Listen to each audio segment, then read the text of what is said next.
Frédéric, le jour du mariage est un jour important. Tu vas nous apprendre aujourd'hui avec Noémie à réaliser un maquillage léger mais travaillé. Alors dis-moi, on commence par quoi? Alors toujours évidemment la base du maquillage, c'est déjà les bases de teint. On va voir comment ensemble on peut faire un teint naturel mais quand même travaillé. Mais en général les mariés elles aiment bien que ce soit naturel le jour du mariage. Oui, il ne faut pas non plus être très maquillé. Alors on a notre jolie Noémie. Avec ses beaux yeux bleus et sa chevelure brune.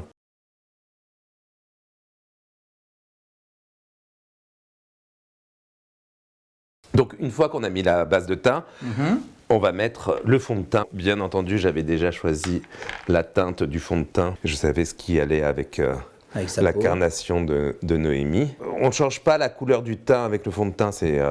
Si on vous l'a dit, c'était un mensonge. Surtout pas. Pourquoi? Parce qu'après, on va avoir des démarcations entre le visage et le cou ou les mains. Il faut que quand même on ait la même couleur parce que c'est très important. Si on veut se donner un petit coup de bonne mine, hop, ça s'appelle des terres de soleil. Des terres de soleil. La plus connue, c'est la terracotta. C'est super beau pour une mariée. Ça va très bien avec les robes claires en général. C'est beau, hein, c'est vrai qu'elle garde son côté naturel. Ouais. Et là, je vais ajouter, c'est une base de teint, ça s'appelle le blanc de Chanel, que je vais mettre autour du regard, justement, pour apporter comme un halo lumineux. C'est très léger, mais ça va être subtil, et puis ça va vraiment faire la différence. Ouais, on va garder le blanc autour des yeux. Ouais. Et là, que je vais mettre encore plus en valeur avec le correcteur, ce qu'on appelle le contouring. On peut faire du contouring extrême à la Kardashian, mais on peut faire quelque chose de beaucoup plus léger. Mais bien sûr, on va faire du contouring Noémie. C'est-à-dire très léger. Je pars de l'oreille et puis je vais faire fondre vers l'intérieur.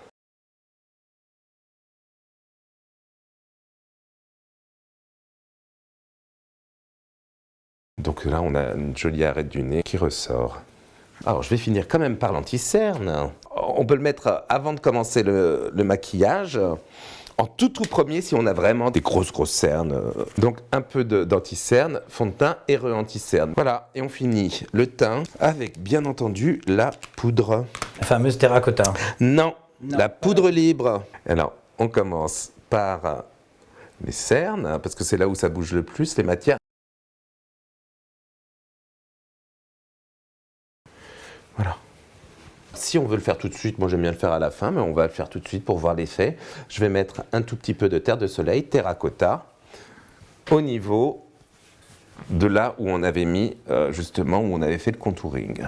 Ça donne tout de suite, voilà, un teint plus allé. Donc les sourcils, en fait, les sourcils, ce qu'on cherche à faire, c'est redessiner. Donc moi, ce que je fais, c'est que je mets tous les cils en bas, je refais la ligne du sourcil, identique des deux côtés.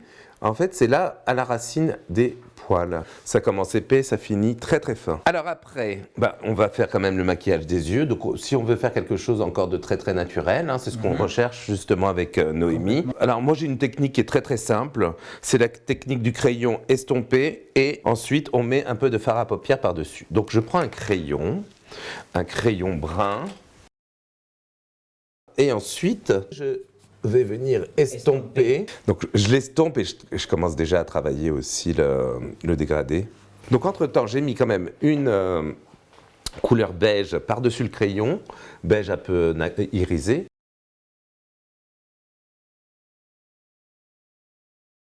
La base du crayon, estompé, hop, un peu de fard à paupières très clair par-dessus. Je rehausse un tout petit peu avec un brin.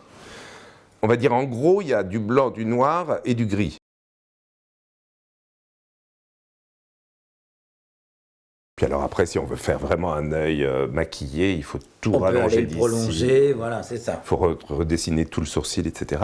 Là, je vais simplement un tout petit peu, avant de maquiller les cils, je vais recourber si on veut que ça fasse vraiment un bel effet. Voilà. Et là, avec le mascara, ça va tout révéler. Le mascara, c'est la touche finale. Ouais, pour le regard, oui. Pour le regard.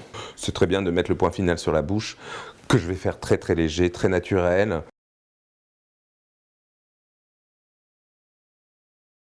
J'épaissis à l'extérieur. En fait, avec les crayons, pareil que pour les yeux, on redessine, on rééquilibre. Le crayon, c'est bien parce que ça me permet aussi au rouge à lèvres, parce que là, je ne vais pas mettre de rouge à lèvres, je vais mettre du gloss, de mieux tenir tout au long de la journée. Ce que j'aime bien mettre pour les mariés, c'est un gloss très très brillant, transparent, rosé. Je le mets sur le pinceau et le pinceau sur les lèvres de Noémie. Voilà, alors ma petite touche finale, c'est le blush. Parce que le blush, c'est la fraîcheur, c'est le rosé, c'est je rougis parce que je me marie. Alors je mélange un peu des couleurs. Oui, tu fais des nuances de rose. Alors si on a la pommade, on va plutôt sur des teintes pêche, abricot, saumon. Et quand on a la peau claire, c'est le rose. Voilà. Hop. Et pour finir, le fameux highlighter. Voilà, regarde en l'air. C'est simplement pour accrocher la lumière, donner un peu de fraîcheur aussi au niveau du haut de la joue.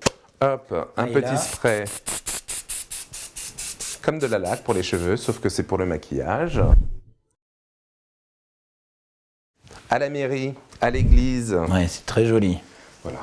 Ah oui, c'est vrai qu'elle reste très très très naturelle. Eh bien parfait Frédéric, merci beaucoup. Merci Emmanuel, merci Noémie.